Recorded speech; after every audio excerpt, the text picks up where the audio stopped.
All other persons present should face the flag and stand at attention with your right hand over your heart, or if applicable, remove your headdress with your right hand and hold it to the left of your shoulder. The presentation of colors.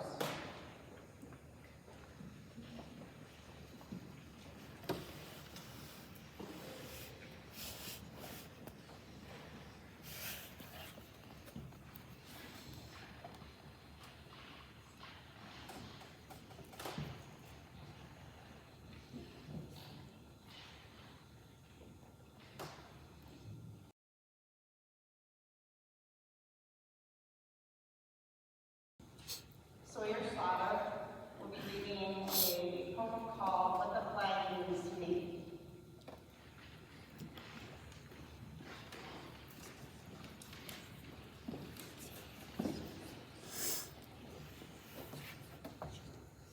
It's more than cloth and stitched up seams, more than colors bright that gleam.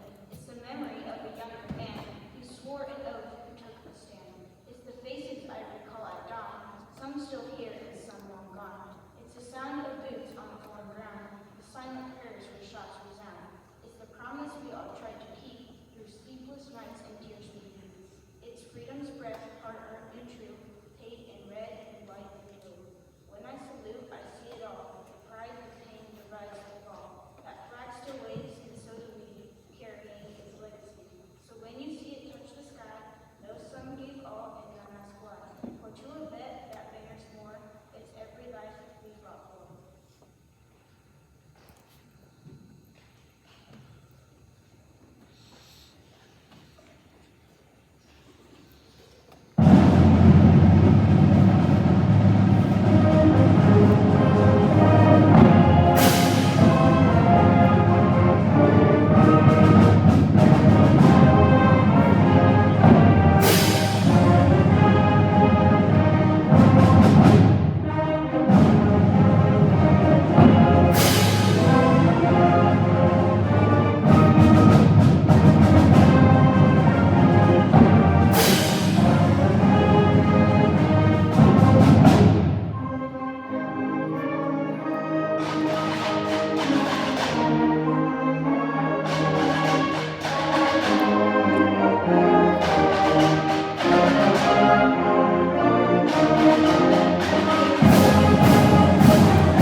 Veterans Day, formerly known as Armistice Day, was originally set as a U.S.-led legal holiday to honor the end of World War I, which officially took place on November 11, 1918.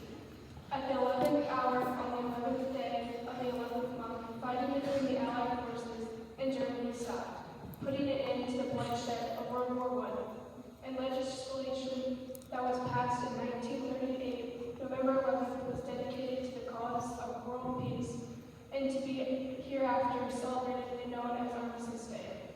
As such, this new legal holiday honored only World War I veterans. However, in 1954, after having been through both World War II and the Korean War, lawmakers and veteran organizations believed that veterans from World War II and the Korean War also deserved their own day of remembrance and urged Congress to amend the Act of 1938 by striking out the word armistice and inserting the word veterans. On June 1st, 1954, November 11th became a day to honor American veterans of all wars and conflicts. The honor of having two speakers. Our very own Grant Romley, First Lieutenant Grant Romley, and First Lieutenant Alec Bargy, who is here to speak with us today. Our first speaker, Grant, as you can see, he's a state trooper. He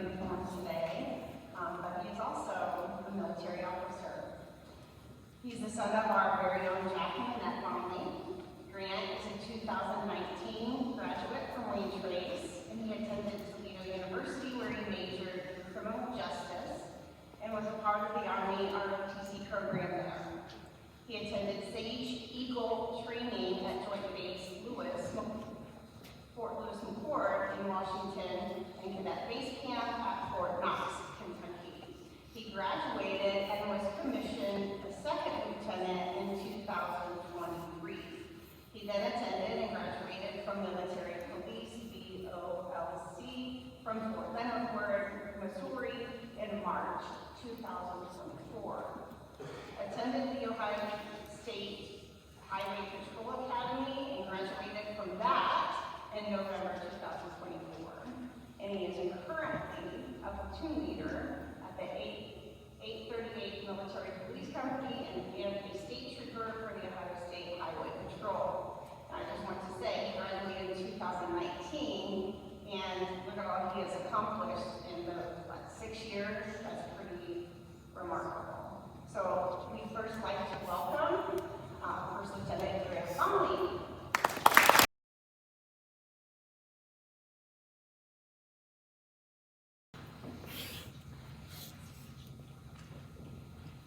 Good morning, Wayne Trace. My name is Graham Connolly. Yes, I am the younger, better looking version of Mr. Connolly. So, as you said, I graduated here in 2019, attended the University of Toledo for criminal justice in Army ROTC, and commissioned second lieutenant in the Ohio National Guard. Since then, I went through the academy for the Ohio State Highway Patrol, and I now work in the line post. So, I'm honored today that Mr. asked me to come and speak to you a little bit about Veterans Day and my journey that got me to where I am today. So, as a kid, much like yourselves, I saw Memorial and Veterans Day as a day off school where I'd throw baseball in the yard, be in the woods, or just be a kid. However, growing up with Mr. Connolly and my grandfather and his dad, they ensured that we were at the Memorial Day Parade and the Veterans Day dinner at the American Legion in Payne. You see, both my grandfathers, a great-grandfather, 3 great-uncles, and numerous uncles or cousins and extended family were all in the military. Therefore, showing respect for those who served was not an afterthought in our family. In fact, Dad had me signed up with the Sons of the American Legion before I came aboard. However, it was not until my 8th grade trip to Washington, D.C., one that I hope most of you were able to go on, that I started to get the inkling to join the military. On this trip, we went to both Gettysburg and Arlington National Cemetery, and they really stuck with me. To see the vastness and the immaculate grounds of Arlington, where nearly 500,000 American service members call their final rest, is something I don't think anyone can forget. The next step of my journey was the American Legion and the Ohio State Highway Patrol's Buckeye Boys State down at the University of Miami. This opportunity opened my eyes to the important role that service members play not only in their active duty positions, but when they came home and served their communities. Many of these service members changed their mission from a military base to focusing on helping guide the future of America. While at Buckeye Boys State, the image of true sacrifice was visible as a quadriplegic Army veteran spoke on the difficulties he had coming home after his convoy struck an IED in Iraq. Unlike many others, he was lucky enough to actually come home to his wife and family. However, he's in a forever changed state. This week to shape a lifetime is the motto goes to Buckeye Boys State, and yet another lasting impact on my life. Sacrifice such as this is not stray far from our hometowns either. I had the opportunity to travel in Europe on a World War II trip where we visited multiple American cemeteries. One was Henry Chappelle American Cemetery in Belgium. There lies First Lieutenant Michael H. Brady. He's the uncle to your librarian, Mrs. Johnson. First Lieutenant Brady was the navigator on a C-47 Alpha Skytrain in the Battle of the Bulge, where he was shot down and killed. A picture of his grave hangs on the wall in my dad's classroom, and on his gravestone is a rock that my dad got from the family farm and placed there to show that someone had been there to visit him and bring a piece of home back to him. Another notable loss in our community was Zachary Waldo, uncle to Wayne Trace freshman Jacob Waldo. He was an outstanding staff sergeant from the 82nd Airborne, who had won Courage of the Year just 3 years before he was killed in 2005 in Iraq. A picture of his grave in Arlington National Cemetery also hangs on my dad's wall in his classroom. These men show that the ultimate sacrifice is often closer to home than many of you may believe. With that said, the ultimate sacrifice is not all that I've come here to talk about today, for it is Veterans Day, a day to honor all those that serve. These people in front of you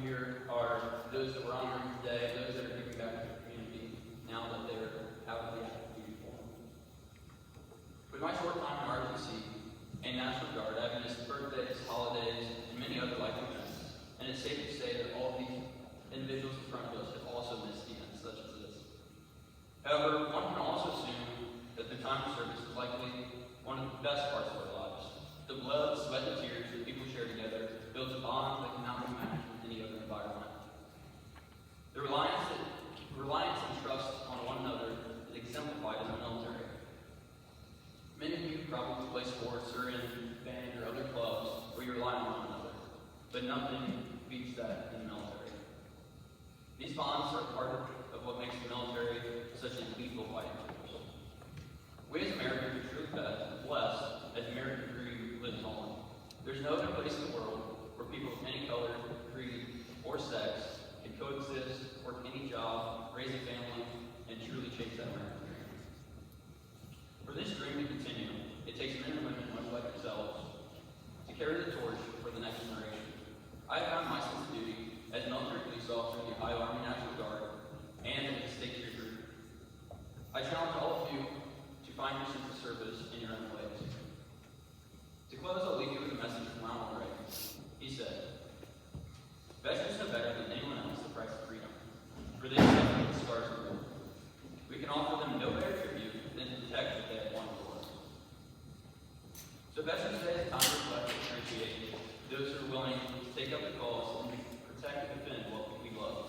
It is our duty as Americans to maintain the life that these men and women built for us. Thank you.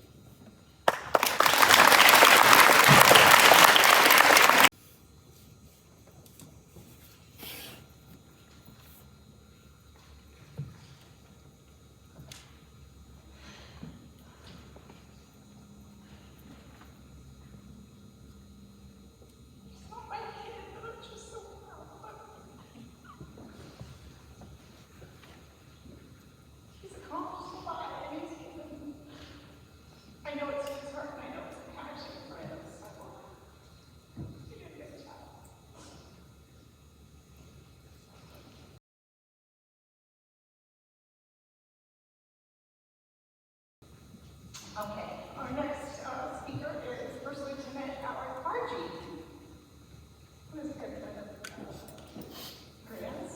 Alec graduated from Versailles High School in 2019. He enlisted in the U.S. Army after high school and attended basic training at Fort Sill, Alabama.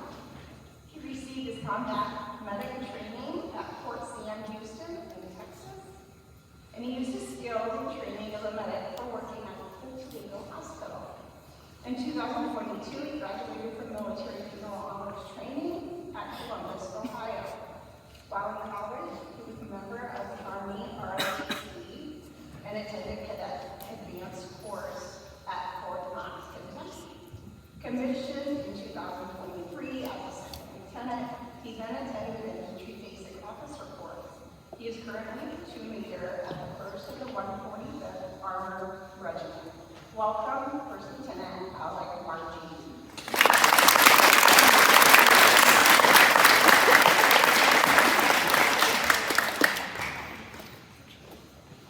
All right, I'm going to keep this brief. I have these note cards here for your benefit, or else I'm just going to ramble on and on. All right, I'm going to keep this brief. My name is Alec, and I was asked here to come today to talk about service. So when I left high school, I was determined to become a physician. I always loved the idea of healthcare and having all these problems that you can solve, all these people that you can help. There's nothing more that I wanted than that. To pay for college and to get job experience, I decided to join the Ohio Army National Guard as a combat medic, where I got my EMT and combat medic certifications. Now, there's a lot of medical professionals in the United States Army, and you can get these straight out of high school. It's awesome. But I just be a combat medic. So I think the deciding factor for me to become a combat medic is I just saw the movie Hacksaw Ridge. Hands if you've seen the movie Hacksaw Ridge. Alright. I thought Andrew Garfield had the coolest haircut in that movie, and that was the deciding factor for me to become a combat medic. In hindsight, it might have been easier just to go to Great Clips instead, but I went anyway. Alright, soon after I started school and the pandemic came, and I was activated to help with hospital shortages all around Ohio. I worked mostly in triage and emergency room in downtown Toledo, where I got to put my skills to the test. It was a lot of fun. There was a lot more violence there than there was overseas at that time, which was very sad. I absolutely love working in ER. However, I don't really feel fulfilled by just helping someone and then just sending them off to somewhere else in the hospital or just sending them out back into the world. So there's a very short period where I was wondering, is this really what my purpose is?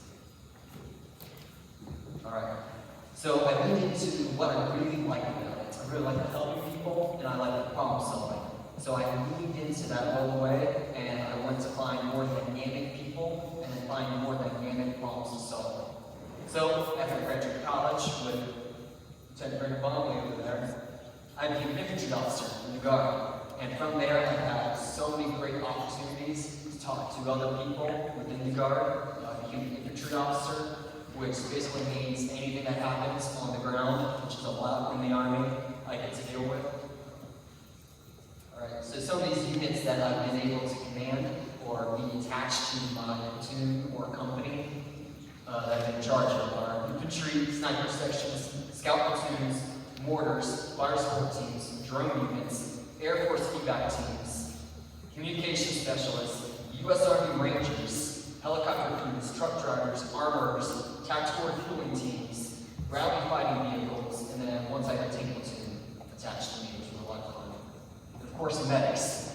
Juggling all of these different specialties under my commands can be just so eye-opening because it takes years to learn their skills and it takes decades to master, and usually I have minutes to understand what they do and then integrate it into the plan in some way, shape, or form. It makes me realize every day how much I do not know and how much of a privilege it is to learn from them and grow. The point I'm trying to make here is keep an open mind when it comes to service. Do not discredit yourself by believing you only have one path to take. Keep a student mindset and pursue learning from people who are much smarter than you. Thank you very much.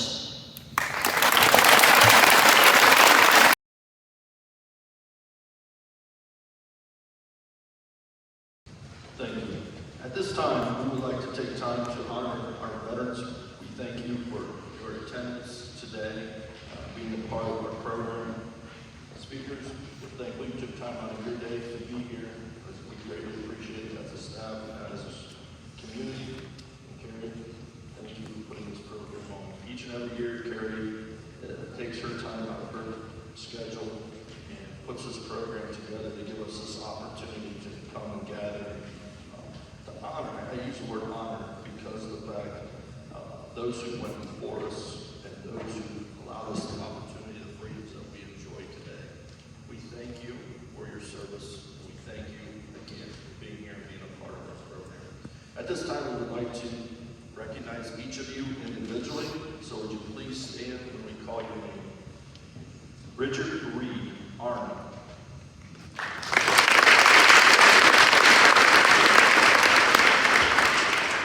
Charles McCoy, Army.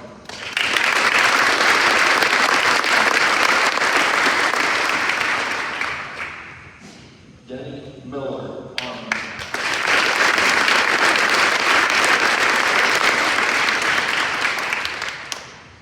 Joseph Place, Air Force.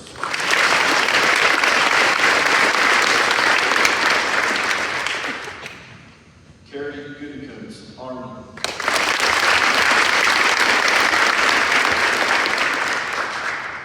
Gary Goodekins, Army.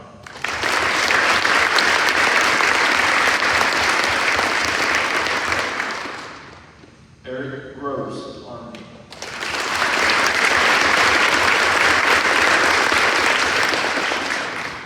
Greg Schultz, Army.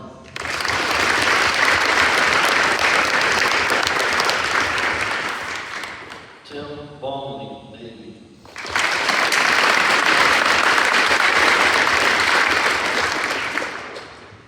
Stan Pratt, Army.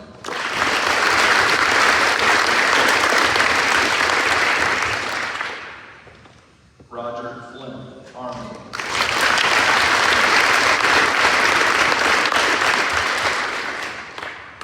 Pete Hurd, Army.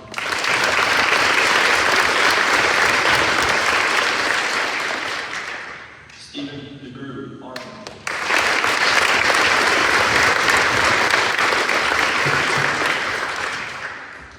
John Manley, Army.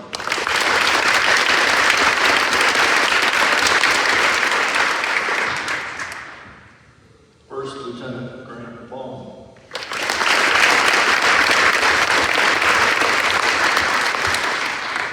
First Lieutenant Alec Barber.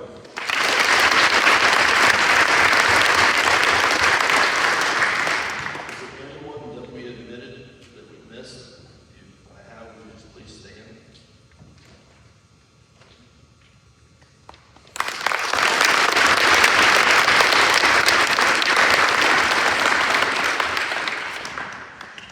you all stand at this time and give him another round of applause?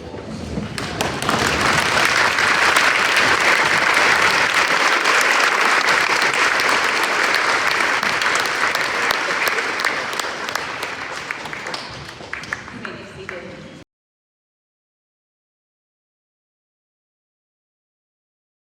I'd like to introduce Ms. Angie Stokes. We do have a gift for veterans, and our STEAM class has a window decal. So I'm just going to let Angie talk about the STEAM class and all they've done to honor you today.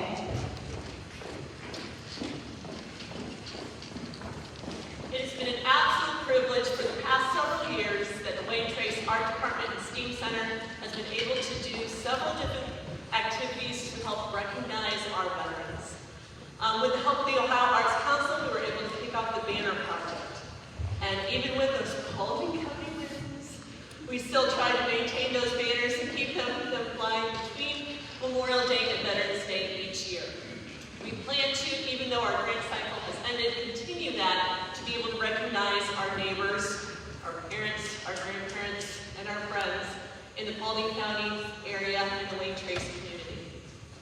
We've also added to that with the help of Senior Emma Stauffer, who has taken the lead over the past several years with this Banners project and with the yearbook project that you have in front of you. That yearbook contains the photographs of over 300 veterans who are recognized in our 5 villages, and it also contains some of your stories. We would love to have more stories. So she's been emailing people, and if you would love to share those, or those of your spouses, we've had some spouses who've written in as well. We continue to grow this yearbook each and every year to be able to recognize you and to be able to have something to share with all of these students and all the community members about the service that you have given and the service that you continue to provide to our community. And each year, Mrs. Goody comes up with an idea for us, and this year she challenged us with window clings, which we've never made before. So you have the first edition of the Wayne Trace Community Veterans Window Cling, and again, we invite you to take one for yourself, but also for your fellow veterans. If you'd like to pick up more books, more window clings, we have those available. Please share those with your fellow comrades.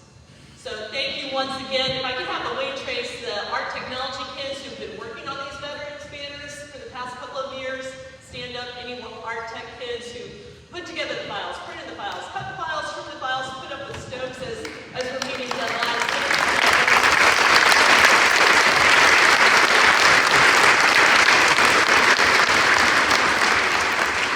And most importantly of all, thank you, veterans, for all that you do.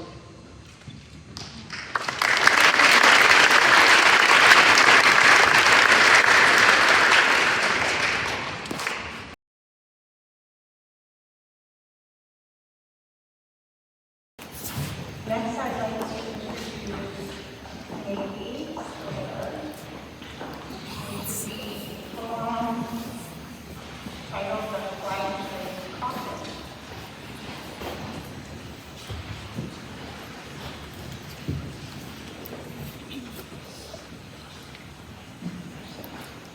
Beneath the fold of red white lily lies one who served, steadfast and true. The colors whisper, soft and low, of battles fought, of hearts let go. The flag, once flying in the sun, now rests where all the work is done. Each stripe a path of sacrifice, each star a dream, each dream a price. The bugle cries, the rifle sound, as silence gathers all around. Hands tremble as the fabrics pass, and nations grief made whole at last. For though the voices still be flame, with duty burns beyond the name. A flag drove close, a promise kept, a country steers the price it wept.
May be seated.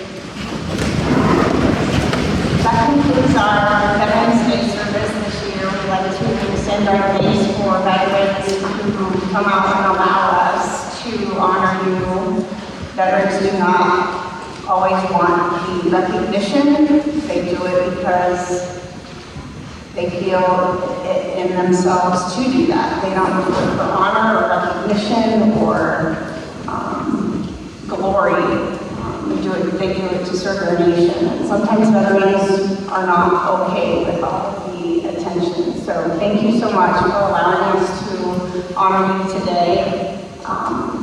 We hope you have a wonderful day and you feel loved and appreciated by your country today, more today than any other day. We'd also like to extend to you rolls and donuts and juice afterwards. Feel free to stay and stay as long as you want and fellowship and talk with friends. Mr. Myers? First reading. Joey, you good? We're good, first reading. Okay.